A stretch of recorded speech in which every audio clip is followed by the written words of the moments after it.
Hello, and welcome to OvaryActive. I'm Dr. Rebecca Dunsmoor-su.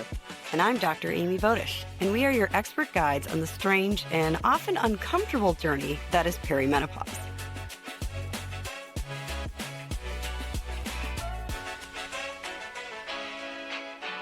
Hello, everybody, and welcome back to OvaryActive. I'm Dr. Rebecca Dunsmoor-su. And I'm Dr. Amy Vodish, and we have a very, I'm so excited. We have a very special guest today. So a friend of mine and a colleague is joining us, and she is literally the bomb. She's so cool. And she's basically just an absolute expert in all the things that Rebecca and I and our listeners hopefully find interesting. But her name is Dr. Julie Weitlauf, and she's a clinical professor in psychiatry and behavioral sciences at Stanford. And she directs, it's so cool, she directs the Women's Sexual Dysfunction Clinic. I mean, so much to unpack with that, right? Because we all want to talk about sex. But today we're not really going to talk about sex. We're going to talk about something else. But then we're going to beg her to come back to talk about it. So Julie is not just a super fun friend, but she's also extremely accomplished. She has extensive publications and research in menopause, women's health, sexual health. So Julie, tell us a little bit more about yourself and all the roles you have at Stanford. Well, thank you so much for having me.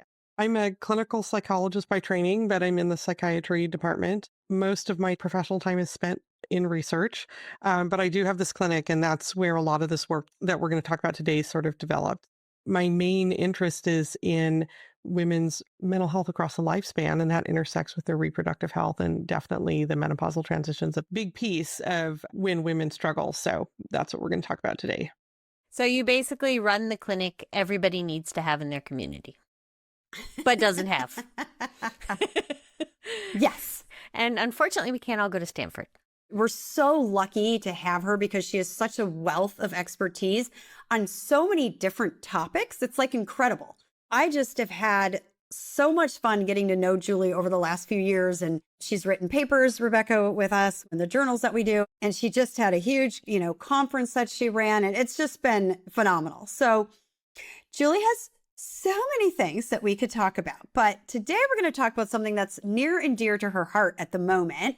And it's all about cognitive behavioral therapy for menopause. So we often get asked, what are some non-hormonal or non-medication things that I can do to help me with my symptoms? It's great to sort of talk about those because we do have some tools in our toolbox, right? So we're going to talk about cognitive behavioral therapy for menopause, but let's start with the basics. What is cognitive behavioral therapy in general? What does that mean? All right. Well, to start at the beginning, cognitive behavioral therapy is a contemporary form of psychotherapy, so talk therapy, right? And it focuses on 3 points of intervention, things that we think about, so thoughts, beliefs, the way we look at the world, the way we look at ourselves, the cognition, feelings or affect, right? How we feel about things, and behavior, what we do about that. So those are the 3 points of intervention. And this therapy framework has been around for about 60 years, tons of research on it. And it came out of this really rich tradition of social cognitive theory, a lot of which that work was done at Stanford, right? On the fact that the way we experience the world, so our own internal perceptions, experiences, thoughts, feelings, biological experiences, experiences with pain, those person level factors, those internal experiences, interact with the environment that we're in, our cultural environment, our social environment, our physical environment. Those things sort of have a reciprocity that one shapes the other. And those two factors, those internal experiences that we have and those external environments that we're in also affect our behavior and vice versa. So really this therapeutic approach looks at how we live and interact with our own thoughts, with others around us, and with the physical and cultural and social environment that we're in. When you describe it like that, it actually makes, to the brain, it makes some logical sense. How did we not understand that? So this sounds like it can be applied to a lot of things, not just menopausal things. So is it used in other areas as well? Definitely, it's a therapeutic framework or an approach or a style, and it was actually originally developed around depression, right? So there's decades of research on using this framework to address negative thoughts that affect then negative feelings that then lead to negative behaviors and sort of perpetuate the cycle of depression. It's very efficacious with anxiety and panic disorder. We have time limited treatments that treat insomnia, all of those things that you could say have to some extent, originate with thoughts and feelings and then behaviors that follow, right? So we interrupt that cycle. That makes so much sense. It's not like we never see depression and or anxiety and panic in perimenopause. I mean, come on. Some of our listeners may well have some experience with cognitive behavioral therapy for those things. Yeah. And for insomnia, right? We've talked about how that's one of the best things that you can do to help treat your insomnia and sleep disorders. So many uses. It's really a mainstream therapy that's been, studied for many, many decades. It's very effective. And one of its hallmark features is that all cognitive behavioral approaches tend to be time limited. So it's not, in contrast to maybe a dynamic approach or an analytic approach, it's usually, maybe a maximum of 12 sessions. If someone has a very severe condition, it might go longer, but it's protocolized so that in theory, going from one practitioner to the other, you would have the same experience. They all sort of use the same framework and follow the same protocol. And that's where the research has been, right? And so CBT for menopause, which I know we're going to talk about, is a protocolized, very time-limited approach to treating some of the symptoms of menopause using this framework. Oh, that is so cool. Because sometimes when I used to think about cognitive behavioral therapy, I was like, oh, it's like talk therapy, right? Like you go and you're laying on the couch and you're, talking to your therapist about all your problems, which, my God, I'd be in there for decades. But this is actually like a finite, structured approach to really try to get to the end result in a timely fashion, which I think is really cool because sometimes I've mentioned this to patients and they're like, I don't have time for like endless therapy. We get a lot of questions of, well, why would I just talk about my menopause symptoms? Like, what's that going to do? And so we can talk about how it works because it doesn't treat menopause in totality, right? Like menopause is not a disease, right? But we these therapies pick an endpoint, right? So they're looking at a very specific bullseye target. So if you're treating depression, it's lowering the symptoms. If you're treating anxiety, it's lowering the symptoms. When we're talking about menopause, it's about lowering the distress around some of the most bothersome symptoms that women experience. So that sort of leads us into, okay, so there are a lot of bothersome symptoms in menopause. What symptoms do you most commonly use cognitive behavioral therapy for? So I want to give you my expansive answer to this because the context matters. So if you look at the current guidelines from the Menopause Society, cognitive behavioral therapy for menopause is in there. Cognitive behavioral therapy is also in there for other symptoms that are common in menopause, insomnia, mood disorders. Okay. But cognitive behavioral therapy for menopause is a protocolized treatment that really the studies were done using the target outcome of hot flash distress. So people who were very upset by the experience of having a hot flash, very distressed by the idea that someone might see them or this might cause some embarrassment or it might affect the way they work or live or all of those things, or what we call hot flash interference, right? Women leave the workplace. They take time off or they leave because these symptoms get in the way, or they stop playing a sport, or they feel like they can't wear this or that any longer, or they stop being sexual because the concern that the flashing is going to either interrupt what they're doing or affect someone around them, their partner or people that they're working with. So cognitive behavioral therapy for menopause, when we use that term correctly, is those protocols that were studied, found to be efficacious in reducing distress and interference associated with the hot flash experience. Which is beneficial. So many people talk about, they're like, I'm standing up in the front of a conference and I'm just sweating bullets. And they're like, I don't want to do that anymore. So they take themselves out of the equation, or they don't want to go out with their friends. Or like you said, they don't want to have sex with their partner because they're like, I'm just going to be sweating and that's gross. But it's more about other people think about you way less than you think they think about you. And so it's really about what's going on in your own psyche of like, who cares? So you're sweating in front of these people. Nobody cares, but you care. So how do we make that better? Exactly. And it's different than having a goal of getting rid of the hot flashes, right? So I know that there is an assumption and there's some truth behind it, but that, hormone therapy will get rid of them. Well, that's great. And if you can take hormone therapy and it works for you, that's great. But the truth of the matter is, women have different experiences with having hot flashes. Some of them continue to flash on hormone therapy. And some people are just very bothered by these symptoms. And so the reason this protocol came to be was there is about a decade of research that looked at the social cognition of women about menopause, right? What did they think? And if you think about this for a minute, all the things you learned growing up, maybe even things you learned in medical school, was anybody like, go menopause? I can't wait for this to happen, right? Like, I mean, people are sort of groomed by their families and their culture and what they learn and what they don't learn, that this is going to be horrible. And so some people sort of are spending decades getting ready for what's going to be this horrible experience. And then they have a symptom and they pay a lot of attention to it. And it really distresses them because now this horrible thing is here. And so it turns out that that was true all over the world, right? That women had lots and lots of dread about this, and that the dread and the fear and the anticipatory anxiety didn't necessarily match how often they were flashing. So we have people that flash once in a while, but boy, does that upset them. And we have people that flash all the time and they don't care. So it isn't just the symptoms, it's really the way people react to them. And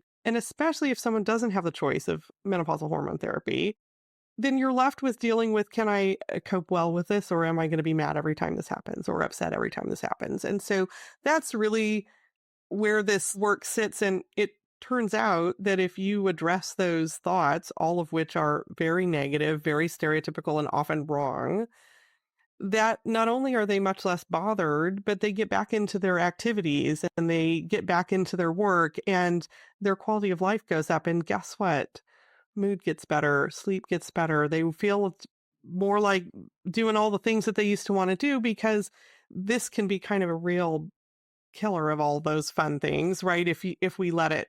So that's really the thrust. It's a buzzkill. Yeah. Menopause is a buzzkill. I wanted to interject here with a little bit of personal story, because I'm really resonating with your descriptions here right now. I had breast cancer at 47 and went through a surgical menopause. So could not take hormones. We did not have the hot flash medications that we have now. At that time, it was really uncomfortable. I was having 10 hot flashes a day because I went from 100 to 0 in the space of a day. But I think I benefited from my years of experience with menopause.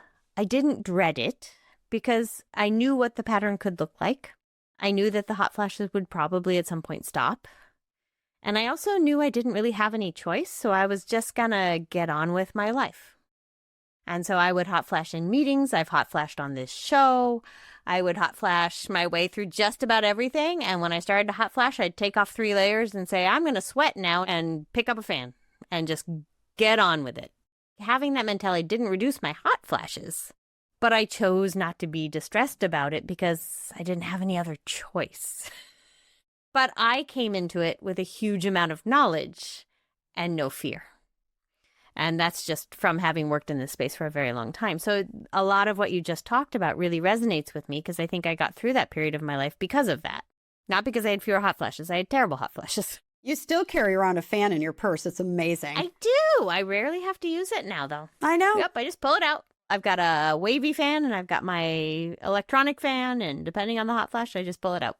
And there is a version of the protocol that is for breast cancer survivors, because we do appreciate the fact that their severity of flashing can be much different than someone who goes through non-medical menopause. And it's also effective. And again, for a lot of the reasons that you're talking about, which is that if this leads into panic, and that panic or that upset leads into behaviors that make everything worse, you can actually go from not good to really bad, as opposed to not good to maybe quite a bit better, right? And we see this all the time where people are furious because they're flashing at night and then they can't sleep. But the way that they cope with that is so unproductive that it messes up their whole next day. I may be guilty of that one. Well, you can't be perfect in everything, Rebecca. We can help you, Rebecca. I'm in the psychology department. Excellent. Okay, so tell us about how are we addressing this? I guess we've kind of made it sound like there's a cycle, right, where it snowballs. So tell us a little bit more about the nitty gritty of cognitive behavioral therapy for menopause.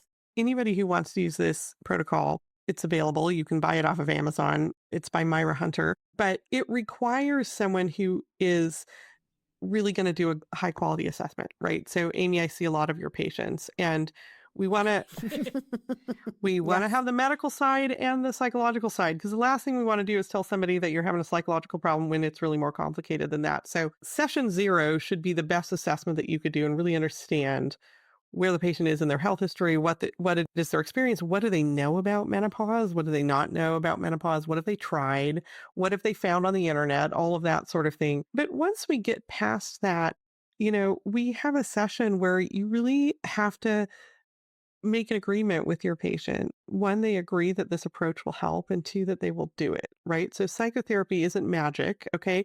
And we do have people that come in and say, I'm going to be really honest with you, Julie, I hate psychologists. And I say, okay, well, we need to have a different conversation now, right? Like if therapy is something that you don't believe in, then this is not for you. So we have that whole rapport building. But once we get past that, what we do is we try to educate women about what a hot flash is and what menopause is. And then we get them to talk about what does it feel like for them?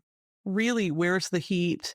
How often does it happen? They'll say they last all day. How long did you time it? Is it 30 seconds? Is it 2 minutes? Is it 10 minutes? Like really start to put some shape around what is their phenomenological experience? What is it that they think could happen? It could get better. And what is it that they think they're doing? Like, how are they responding? And women are horrified when they start making the list of what it is that bothers them about these symptoms. And, sometimes we've had patients come in and say, I thought I was having a heart attack, right? I went to the emergency room because they got hot. They'd never had that before. Their heart was racing. They panicked and went to the emergency room.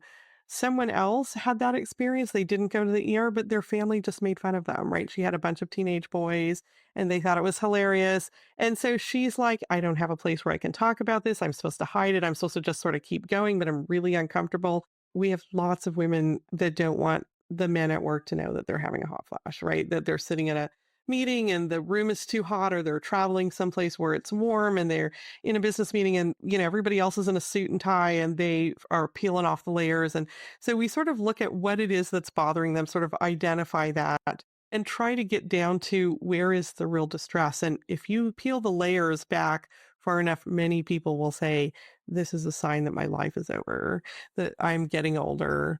I'm not sexual anymore. I'm not attractive. This was horrible for my mother. And there's just this sort of abyss that they go into. And we try to look at the fact that that may not be actually what's happening and that maybe we could have a more positive look on this. So that's sort of our first step.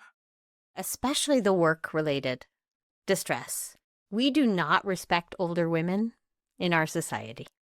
We do not see the beauty of an older woman, the intelligence, the knowledge base, all those wonderful things that we know we have, and we know that we are discounted when we're getting older.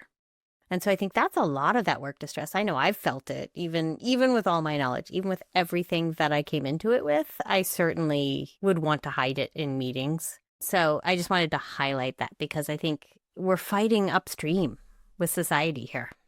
Oh, I mean, they make fun of us. TV shows and movies, it's just like we're the butt of every joke because we're having a hot flash, which just makes it such a negative societal thing. And it's natural. It's normal. It's going to happen. Nobody's going to die if you watch me have a hot flash. Like, mind your own damn business. And this happens when women are fairly young, but that's not the message that they're given. And so I think there's a lot of really deep-seated fear and pain around this that sometimes the patient doesn't even know that that's where this is, because it's sort of the milieu that we've all been brought up in, right? And some of us might have even made some of those jokes in the past because we didn't really know, right? Like this is just sort of part of the world that we live in. The other piece of this, for a long time, there was no information about menopause and nobody could be on hormones because they were going to kill you. And now everybody can be on hormones because they're wonderful. And women are like, what is the rules now? Why is there all this information? But the message, the meta message that some of our patients are getting is, boy, this is an important time of your life. And boy, now you have a whole new responsibility. Here's the internet. Go find out what you're supposed to do about it. And so people come in feeling like, I have got to just stop these symptoms because they are the problem. No, actually, we could just sort of help you along, right? And people are sometimes astounded to realize that some women are not bothered at all. They're moving along. They're still aging, but it's really possible to not have this bring the house down. But that's a mindset issue. And there's lots of ways in which we put a lot of burden on women. One, to hide it, two, to take care of it. But we don't give you information, or yesterday it was this, today it's that. What am I supposed to know how to do it? They're like, "Whoa." Right. And which supplement am I supposed to buy from which influencer? We've talked about that multiple times. I just can't with the know. supplements. Let's get back to kind of some more of the nitty gritty on cognitive behavioral therapy for menopause. Like, tell us a little bit more. So you talked about the first session, you're going to kind of suss everything out, figure out how distressing this is or what's happening, where the patient's at. And then where do you go from there? You would really kind of look at that list of thoughts and evaluate it a little bit. Some of those thoughts are not true, and that's where some education comes in. Some of those thoughts might be true, but they're not very helpful and they're super grumpy. And maybe we want to sort of challenge that a little bit. Do we need to be quite so negative about this? Or is there another way that we could look at this? And then maybe some reframing. And so an example of a reframe would be, I can't, if the thought is, I can't really bear this, right? This is going to last forever. I'm super hot. I hate this. This is horrible. It's never going to stop. Well, I can see how someone might go down that path, but you can use a stopwatch and most of them are well under 2 minutes. And, we can prepare for a 2-minute event. Might not love it, might not have put it on the menu on purpose, but we can actually cope with that. And there are some things that we can have them do to prepare for that. And just starting to put some parameters around this. We look at whether or not they're true. We challenge them. And if they're not helpful, find a way to sort of break them apart or make them a little more helpful or de-emphasize them. The other thing that we do is a technique called self-monitoring, which is that some people are just very in tune with all of the feelings in their bodies, right? They're very somatically attuned. And that's great unless you're having hot flashes, in which case it's like, well, there's another one. Could that be one? Like, this is not helpful, right?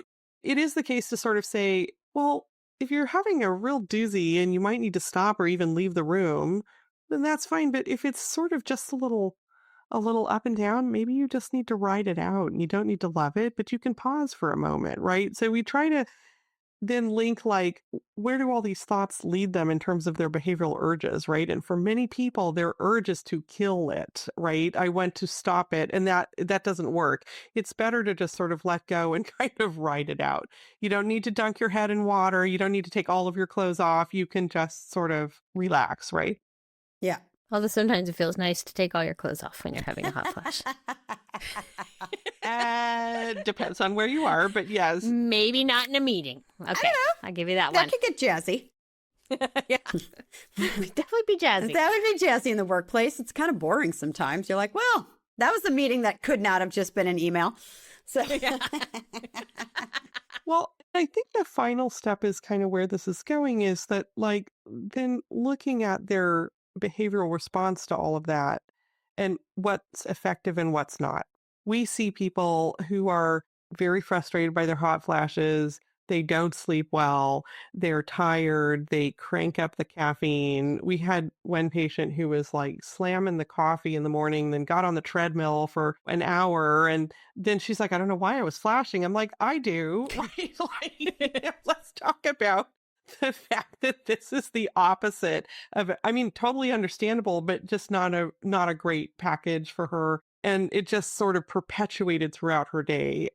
Or someone else who really was so hot, and she had a huge dog that slept in their bed with them, and the dog was not helping her be less hot. So she turned the air conditioner. I mean, the air conditioner was like below 60. And I'm like, you're not going to stay married this way, right? Like, no one else can. The dog can't stand this. The husband can't stand this. It's not appropriate. Maybe we need to sort of think about, how are we responding? Oh, man, you got to tell the dog to get out of your bed. The dog had to get out of the bed. Oh. It was a big dog. It was a really big dog. Yeah. I have to admit, it's just since my hot flashes got better that my cat can sleep on my belly again. It doesn't have to be a forever thing. Like, I'm definitely a sleep with my dog person, but there's just maybe a time where you're like, okay, for right now, for the sanity of this house, I can't have this happen. But it doesn't mean it's forever, even though they look at you as if you've like cut off one of their limbs. You talked a lot about how a lot of this has to do with how we're responding to things, and that can build up anxiety and build up things like panic. I do want to emphasize, especially in perimenopause, we do have some patients who genuinely develop significant anxiety and panic disorders, which from what I'm hearing from you, can also benefit from cognitive behavioral therapy, but they may also need treatment, and that's okay. Yes, I love this direction that you're going in because one of the reasons that I wrote that article for Amy's Journal is that this can be misunderstood. So, one of the things that we don't know enough about is what happens with mood and anxiety and just mental health with menopause. And what part of that is menopause, and what part of that is that we expect a crazy amount from women at midlife. And maybe it's the intersection of all those things, but that cognitive behavioral therapy is a framework. Cognitive behavioral therapy for menopause is a protocol for hot flash distress. That's where the evidence is. And the secondary benefits of reducing that frustration was that mood bounced up and sleep got better and libido improved and quality of life. But that was in people that did not have sleep disorders or major depression. That was in otherwise sort of healthy women that were having some distress. And so, we have mood that goes up and down. That's not the same as having major depression. So, one of the questions that I wrestle with clinically, and I think really we need to look at empirically, is when someone has a primary mental health condition. So, if there's any suspicion that they're going to meet criteria for depression, not just I'm having a bad day or a little bit of the blues, but like they have depression, they have a panic condition, treat that first. You can use a cognitive behavioral framework for that, but use that framework, that protocol, because if you treat the primary condition, you're probably also going to reduce the hot flash distress. Cognitive behavioral therapy for menopause is not strong enough to have someone who has major depression have that be the main treatment. It might help them, but you want to have them treated for the main condition.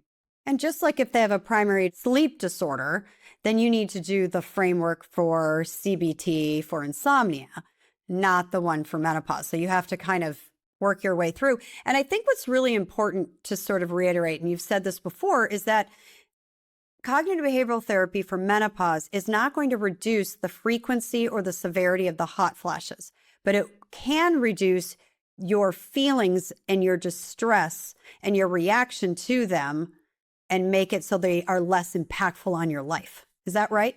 Exactly. Sometimes you have patients that are like, oh, yeah, that makes sense. I am really upset about this and I believe in therapy. And we have other patients who are like, why would I do that? Why would I waste my time? And one of the realities is actually everybody has feelings about menopause. It's a total cultural shtick right now. That doesn't have to be enough to convince someone to do this, but I will tell them it's actually normal. It would be weird if you didn't have any feelings about it because it's like in the water. So the reality is that most people don't know enough about how hot flashes work, and they don't have all the accurate information, and they don't know what they don't know. And so this can be helpful, but not everybody wants to talk about it. So one of the things I like about this protocol is that the people who created it created a self-guided book. Patients can buy the book and they can come get help from a therapist if they want it, but they could also just get the information from a book. It doesn't work as well, but it's better than nothing. And I think rather than having a tug of war with someone who's like, I don't really believe in therapy, or why are you telling me to do this? Or you're just telling me it's all my head. We know that's not true, but that's where some people are. We want to give them choices to sort of think about this. We should link that book in our show notes because, not everybody has access to a Dr. Weitlauf, right? And if they're motivated, if they're listening to this going, well, I would give that a try. Like that's a way that they could access it if they don't have someone in their community. And we've talked about this before with cognitive behavioral therapy for insomnia. And a lot of times we start our patients with the app that's freely available, which is not perfect and not going to be as effective as working one-on-one with a therapist. But a lot of people just don't have access to that therapist easily, or there's a really long wait list. It doesn't mean you can't get started. It doesn't mean you can't get started. Right. Exactly. I was referred to someone to do CBTI, and I'm like, I do not have time to do an hour once a week. And now I'm like, all right, just do the app. Like, stop mucking around. I don't know. My brain won't shut off. But anyway, that's another topic for another day. I can help you. I'm from the psychiatry department. Might have to move to California for a couple of weeks and get a few sessions in. Get a few sessions with Julie and she'll get us all figured out. So how effective is this? I'm sure it depends a little bit on what patients put into it, right? If you're not putting in the work, you're not going to get the results. But let's say someone's doing the work. What are the data on that? It's very effective. I mean, the effect sizes are moderate to large, meaning the reduction in distress is very significant and it comes very quickly. I don't think any of us would complain about a reduction in distress. I mean, it comes very, very quickly. I'll tell you the caveat to this, and it's a caveat with all clinical trials on psychotherapy, is that, of course, it's voluntary recruitment, right? So the funnel in are people who are open to this. And so if you have someone that is distressed about this and they are amenable to this approach, and there's ways to kind of get people amenable, but like some people just are not. The reduction comes very quickly. It lasts for up to a year. The great thing is it gives them skills that then they can apply to something else. So we do a lot of emphasis on hot flash distress, but you can also apply it, and we do, to distress about libido changes during menopause or urinary syndrome of menopause. All of those things, it's the same framework and they have the same toolkit. So it's very effective. There's also that whole placebo effect of I have chosen to do something for myself, which automatically makes you feel better about yourself. You know, we talk about it in all clinical trials with if I hand you a sugar pill and say it's a sugar pill for your depression, there is some benefit to that. I think that there's always a placebo effect. There's always the rapport building with the therapist. They feel heard, they feel seen. And we can't discount that in the midlife woman. You can't. We haven't studied this, but you know, you guys are gynecologists, but the average patient is not. And they don't actually have very much information about what a hot flash is. They just know what it feels like. And then they are told that their partner or their doctor can't see it. So maybe they're just making it up, or they're wearing the wrong clothes, or they're this or that. And it's just this very invalidating experience. And those early sessions where people really learn what this is and why it happens, and it happens to most women. And Amy's seen my talk where we show video of a woman with a thermographic camera, and you can see the flashing through the thermography. And people are like, wow, because I feel like I've sat right across from my doctor and my doctor's told me you're not having a hot flash. You don't even look sweaty. Maybe we just need to put a thermograph in every PCP office, first of all. Secondly, have you guys seen that's why I adore the meme of that lovely woman. She had a bald head. She was at like a baseball game or a basketball game, and she has a whopping hot flash, and you can actually see the steam rise off of her bald head. Yes. I'm like, that is awesome. And she's just cracking up. She's like, yep. I'm steaming. They're like, there it is, people. There it is. So is there any population that this wouldn't work for? So we talked about people who aren't open to the concept. Like, that's not going to be a good use of anyone's time. But is there anyone else who should avoid it? Like, is there anyone we shouldn't be saying you should try this? Is this sort of a general understanding that someone would need to be at the right cognitive level, right? So someone who's very cognitively impaired might struggle with therapy. And there are actually adaptations for women who have severe mental illness. There's just not a lot of data on it, right? So we know that women with schizophrenia or women who develop psychosis in menopause have a really hard time with menopausal symptoms. And they can do cognitive behavioral therapy, but it really requires someone who knows how to do that with that population. And so that's less available. So this is where we have such a lovely setup where medicine and mental health can really talk, and we can really kind of tailor things for a particular patient so that someone doesn't come in and fail because it was a one-size-fits-all approach. So I think those are the serious mental illness population really deserves a lot more attention than they get. And they often are told you can't do something when they probably could, but they need the right person to help them. Well, how does somebody find someone to do this work with if they're not near Stanford? It's not as widespread in the US yet. I have some theories about why that is, but the way that you get a therapist in general is, you know, Psychology Today has the big national listing and it does it by zip code. We can link that in there and people can find that. And what you're looking for is someone who has skills in cognitive behavioral therapy, and that should say it in their listing.